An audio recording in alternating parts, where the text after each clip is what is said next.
Here we go.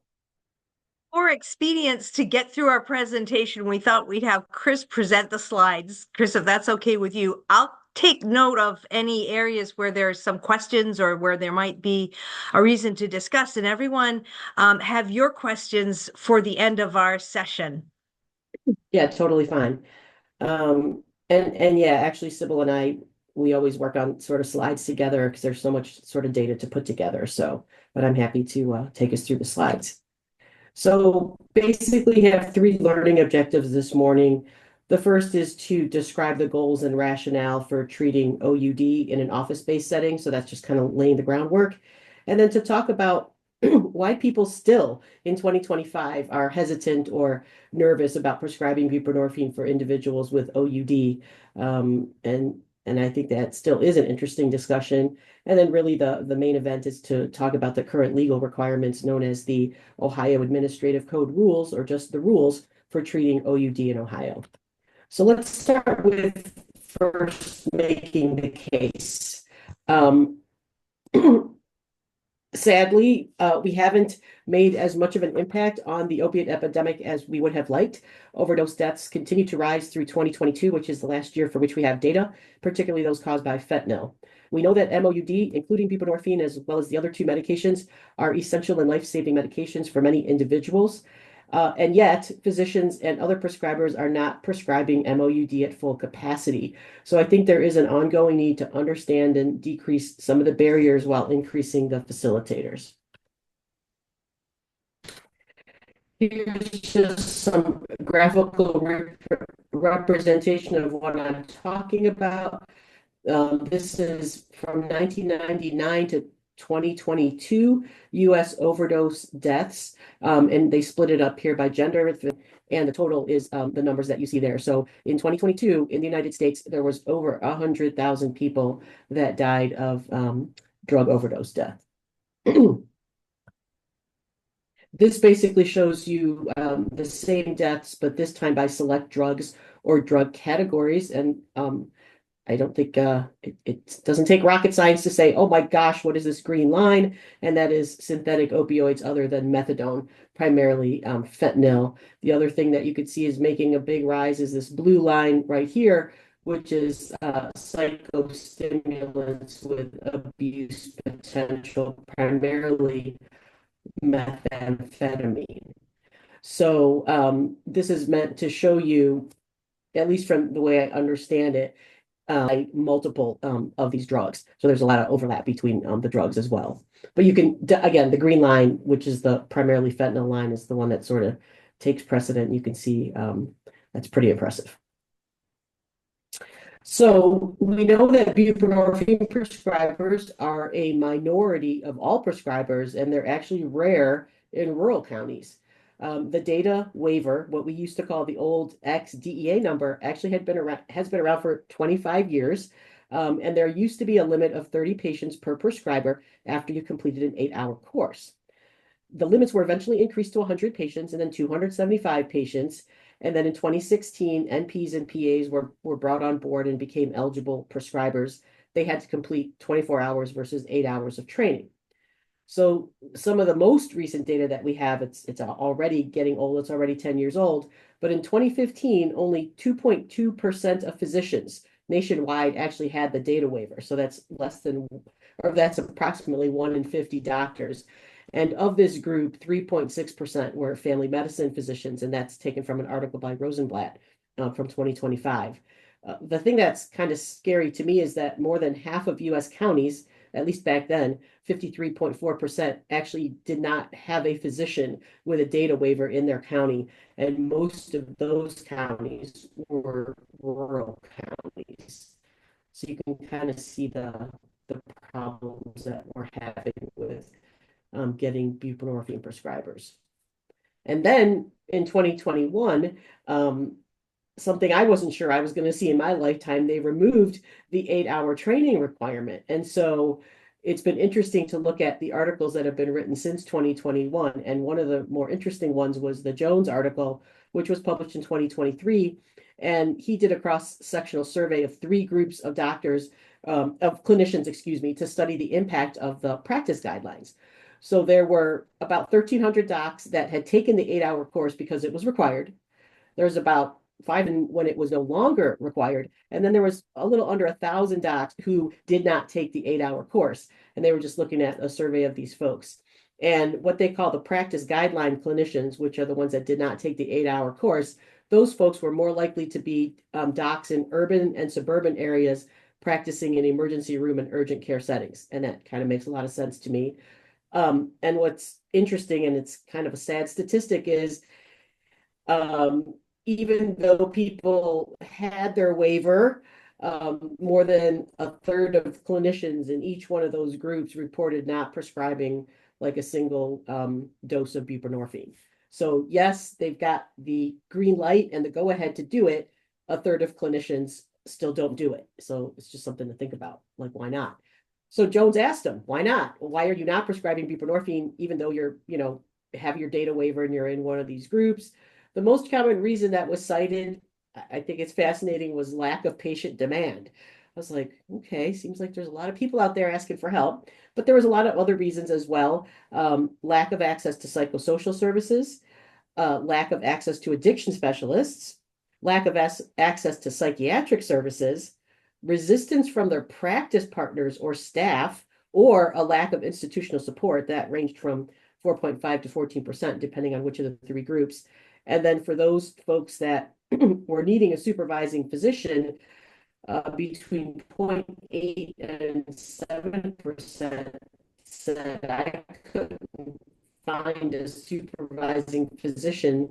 So this would have been like a PA or NP. I couldn't find a supervising physician that would kind of, sign off on my stuff or, help me co-practice. So I was like, wow, okay.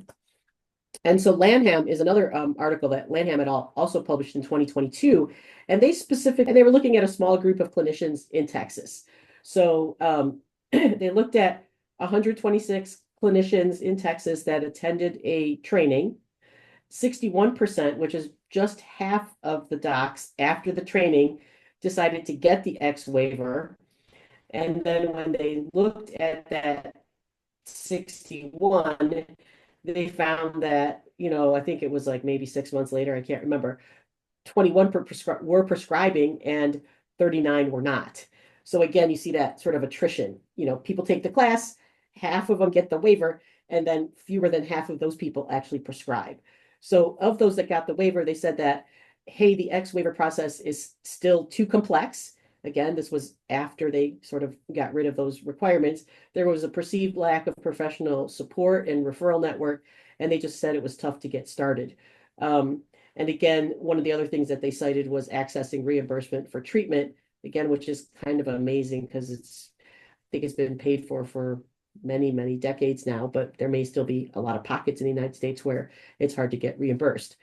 I think that the prominent facilitators are also interesting to look at. One is that as you reduce the burden of the waiver training and get rid of it and make things easier, that helps facilitate things. Anything you can do to simplify the process, right? Because you still have to go online and fill out the little form and all that stuff. So if things can be simplified even further, that would be great. But what really came out in the article was that you need a network of support, which makes me think of things like the ECHO. Their waiver, they wanted some pre-identified and active mentorship during their training, and they wanted to be connected to somebody that knew what they were doing, to an experienced clinician. Of those that were prescribing, they wanted a connection to members of an OUD care network, including addiction specialists or pharmacists. So again, it makes me feel good. I'm on a call with pharmacists, clinicians, nurse practitioners, therapists, and I'm like, yes, one of the things we do here and we do really well is we create that network of support. So we can consider ourselves facilitators. Okay. So let's move into the main event here. In terms of legal considerations, I uploaded 2 documents. One that Sybil pointed me to, and then the other one that most of us pager from the State Medical Board of Ohio, and another one is the one pager that came from the Substance Use Disorder Center of Excellence. and actually was authored by Mark Hurst, who was our speaker a few weeks ago. So again, you can see that the previous rule is on the left-hand side, the amended rule is on the right-hand side. One of the things they did when they did this update is they, of course, eliminated any reference to the Data 2000 waiver. One of the things that they kept the same is that you still need 8 hours of Category 1 CME related to substance use disorders every 2 years. And then you can sort of see some of the rest of the things, and we're actually going to go through each of these one at a time. This is just a nice sort of overview slide. I will point out, and this was this was Pedro's question from last week, for the maintenance phase, in the old rule, you needed to have documentation for any buprenorphine dose greater than 16 milligrams, and 24 milligrams was the ceiling dose. Now, there is no increased documentation requirement up to 24 milligrams. And based upon your specific certification or consultation with an addictionologist, you can actually go up to 32 milligrams now. So that answers the question from last week that I just couldn't remember the answer to until I was prepping for this. So, okay. So when did this all become effective? It actually became effective on Halloween of 2024, so 10/31/24. The law requires the medical board to create and adopt rules, and those rules establish sort of the standard operating procedure that prescribers will do in the state of Ohio for drugs that are approved to treat SUD. So we basically, for short, call these the OBOT rules, the office-based opioid treatment rules. They have been reviewed every 5 years. So the last updates that we've all lived through were in 2015 and 2019. So we knew that 2024 was coming. And so the medical board started reviewing those rules sort of a year before, in May of 2023. So this isn't just something that they do like, over lunch one day or 1 month. This was like a year-long process of getting this done. They had 3 virtual meetings with stakeholders. They circulated the rules for public comment. They had to file the rules in the state of Ohio with something called the Common Sense Initiative. We definitely need more of that in our country these days. They did hold a rules hearing in August of 2024. And then finally, at their board meeting on October 9th of 2024, they adopted the final rule package with an effective date at the end of that month, which was 10/31. So that's kind of how we got from the last set of rules, which was 2019, to this new set of rules here in 2024. And, now we're already in 2025. One thing to note is that the rules cover physicians and PAs, and they refer specifically to office-based opioid treatment in a private office or a public sector clinic. That's just to say that if you work in a hospital, this actually doesn't apply. So I think the first thing to know about the rules is to know who does it actually apply to. So this is if you're in a private office or a public sector clinic. So in the Ohio Administrative Code, which you can get online 24/7, for physicians, it's chapters, different subchapters. For PAs, it's 4730-4, and then there's 4 chapters. The one I highlighted in red is the one that I'm going to go through paragraph by paragraph. There's only 5 paragraphs. They're just kind of large paragraphs. So I'm going to try to summarize those paragraphs. So what I'm looking at specifically is 4731-33-03. Okay, so paragraph A is where it tells us that, yes, you still have to do at least 8 hours of Category 1 CME related to substance use disorder and addiction every 2 years. I feel like I'm on an Echo commercial today, because I'm like, because one of the things that you can get on the Echo is your 8 hours of Category 1 CME. Very that your assessment shall include a thorough medical history, examination, and lab testing. And it makes a caveat that if any part of the assessment cannot be completed prior to initiating the medication, the physician or the PA, depending on what chapter you're reading, shall complete it as soon as possible following the initiation of treatment. So that's a big change from the way it used to be written. It also says that you have to provide accurate, objective, and complete documentation of all encounters. kind of like how you practice medicine anyway. So they're not saying anything revolutionary there, which is actually good. Okay, then we move into paragraphs B and paragraph C. Section B covers the treatment plan. Section C says you have to use an acceptable protocol. So in section B, you have to have the physician's rationale for selecting the specific drug to be used based upon discussion of all three options. Naltrexone, and you have to discuss buprenorphine, and then you have to write your rationale as to why you picked which one. You have to do patient education. You have to do random urine drug screens. You have to do a signed treatment agreement. You have to do psychosocial interventions, and they talk about that in paragraph D. And then they say if the patient isn't doing well, you have to revise the treatment plan. And you might say, well, yeah, that kind of sounds like how I practice medicine every day. And I think that's kind of been the pattern or the point of these rules, is that they've been getting closer and closer to just practice medicine the way you would practice medicine, as opposed to the way they were back in 2015, which was, you had to order this lab, you had to order that lab. It was very, dictated to you by line. And now it's gotten, I would say, softened a bit. Section C basically says you have to use an acceptable protocol. I know you've heard these terms before. We always talk about tip 63, which is put out by SAMHSA. It was last updated in 2021, medications for opioid use disorder. Again, available online 24/7. It's at your fingertips.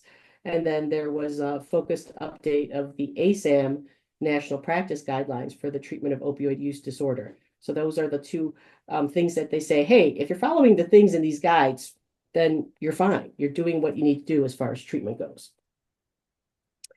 Paragraph D also made a very big change in the law versus what we were all used to. So they say that you have to offer psychosocial interventions or referrals to all your patients, but office-based opioid treatment should not be declined or discontinued if the patient is unable or unwilling to engage in psychosocial interventions, provided that they're adhering to all their other treatment requirements, like showing up for appointments, like, if you're counting pills, if they're being subjected to ORS reports, those kind of things. They do have a list of psychosocial treatment, but again, they don't prescribe that it has to be A, B, C, D, E, F, or G. They just sort of give you the list. And then they also say, and they add in, which wasn't there before 5 years ago, they've added in case managers and peer support specialists. Before, they only talked about qualified BH providers, which is like a list of 10 different people, community addiction services, or community mental health services. So I enjoyed seeing the addition of case managers or peer support because we have a lot of that going on. But again, the biggest change is that even if a person is not willing to engage in psychosocial treatment, these new rules say that you should not kick them out of treatment or discontinue treatment, which is actually kind of huge. So, and then finally, paragraph E of the rule says that anyone that's providing OBOT or, MOUD should offer the patient a prescription for an overdose reversal drug, directly provide the patient with the drug itself, or direct the patient to an easily accessible source to obtain overdose reversal drugs. And again, in the state of Ohio, it's extremely easy to get people naltrexone. They will, if you go to particular websites, they will mail the naltrexone to the client's house. So, and then it says you have to ensure that the patient, and if possible, people that live with the patient receive instruction on how to use naltrexone. If the naltrexone expires or gets used, you have to offer the patient a new prescription. And then they say, well, if the patient refuses the prescription, you will be exempt from the requirement as long as you document that you've provided the patient with information on where to obtain overdose reversal drugs without a prescription. So again, they make a big deal, and they did this before in 2015, and not so much in 2015, but in 2019, they talked a lot about naltrexone, and again, it becomes one of their big paragraphs in this set of laws or rules. Excuse me. And then paragraph F, I'm sorry, I said there was only 5 paragraphs. There's actually 6. Paragraph F talks about things like when the physician may prescribe buprenorphine monoproduct. And again, they basically say, save the monoproduct for women who are, maybe pregnant, and save it for people that may have a true allergy to the combo product. That's basically what they say. And then they talk about when the physician can co-prescribe other controlled substances, like, and they call out other opioids, benzos, sedative hypnotics. So that would be like your Ambiens and other things like that. Soma, which is carisoprodol, gabapentin is called out, and tramadol is also called out. And basically, they basically say that if you can verify the diagnosis for which you're using that medication, if you prescribe only when medically necessary, and if you coordinate care with the prescriber for the other drug, granted, if it's not you that's prescribing the other drug, if you could do those things, then you are allowed to co-prescribe. Again, that stuff was kind of like, no way could you do that, or they made it very difficult for you to do that in the last set of rules. They do talk about frequency of visits. So weekly during the induction phase, and then for the first 12 months, they say prescribe no more than a 1 month supply. They also say that, yes, you have to reduce risk by doing these particular things, using the lowest effective dose, having the person coming in frequently enough, having random pill counts, checking the ORS reports, and then having adequate drug testing to assess adherence. And then again, they changed that dose, no more than 24 milligrams daily. If you would like to go over 24 milligrams daily, then you need to get a consultation from an addiction specialist. If you are an addiction specialist with documentation, you can go up to 32 milligrams a day. Again, a very big change from 5 years ago. This is the handout. Many of you may recognize this handout that came through your email box. So the State Medical Board of Ohio put out a 3-pager, and it basically lists all the rules that I kind of quoted you before. There's the physician rules over here. There's the PA rules over here. What's nice about this little document is that it includes FAQs, or frequently asked questions. I didn't copy and paste every single one of them. So most frequently asked or most interesting FAQs, and you can read the 3-pager for yourself. Do the rules apply to nurse practitioners? No, they do not. The Ohio Board of Nursing is currently in the process of amending their rules to be consistent. Last night I checked, and if you look at the nursing code, it's 4723-9-13. This has been around since February 1st of 2021, and it still has old terminology, it still has old rules, and it's actually coming up for 5-year review this October. So my guess is that at the time that the state medical board rules came out, they knew that there was a 1-year review process lead up. And so stay tuned for when the nurses, do their 5-year review and get the new document out. Once again, this is the 3rd time you've heard it. Are physicians and PAs required to complete CME to provide treatment in Ohio? Yes, 8 hours, category 1, every 2 years. And it does count toward your total requirement anyway. So you'd have to get those hours anyway. It's just that 8 of them have to be about substance use disorders. Again, they highlighted this. Does the patient have to do some sort of psychosocial intervention? Again, they say you should offer to all. This is a direct quote. However, you should not decline or discontinue treatment if a patient is unable or unwilling to engage. Other FAQs. Do I have to complete a thorough patient assessment? Short answer, yes. The one thing that they did throw into the 3-pager is that they threw in this term that you have to measure signs and symptoms of the disorder. And by this, I think they mean the COWS or the SOWS, the clinical opioid withdrawal scale. So I thought that was kind of interesting. And then they, again, go over the documentation. Again, this is a direct quote: accurate, objective, and complete documentation of all encounters, including referrals, test results, and changes in the treatment plan, including the use of psychosocial interventions. Again, nothing that you wouldn't already do anyway for any disease, not just opiate use disorder. They also called out that the rules make other amendments besides prescribing for opioids. They say, yes, we talk about prescribing for benzos and other sedatives and alcohol, which was basically beyond the topic we were asked to cover today. But yes, if you go in there, they're talking about naltrexone, injectable naltrexone for alcohol use disorders, and they do mention benzodiazepine and other sedatives. It's kind of sprinkled throughout. I mean, clearly, the focus is on office-based opioid treatment. So I will say as a caveat that neither myself nor Dr. Marsh are attorneys. We are absolutely not employees of the State Medical Board of Ohio. And as you will see on all of these documents, anyone that's got a license in Ohio, that's a PA or an MD, is encouraged to read the complete rules that were discussed in today's presentation. If you still have questions and you want the end-all be-all answer, you can email Kim Anderson, the Chief Legal Counsel of the State Medical Board of Ohio. I tried for 6 months to get her to be at this presentation, but I think because it's at 7 in the morning, that's not the hours that the state employees work. And so she basically said, look, if anybody has any questions, give them my email. So kimberly.anderson@med.ohio.gov. If you're still like, well, what about this? And what about that? And again, I and Sybil will also take any questions or big things that come out from the audience today. And I will personally email Kim Anderson and say, hey, here's the questions that came up. So here's your resources.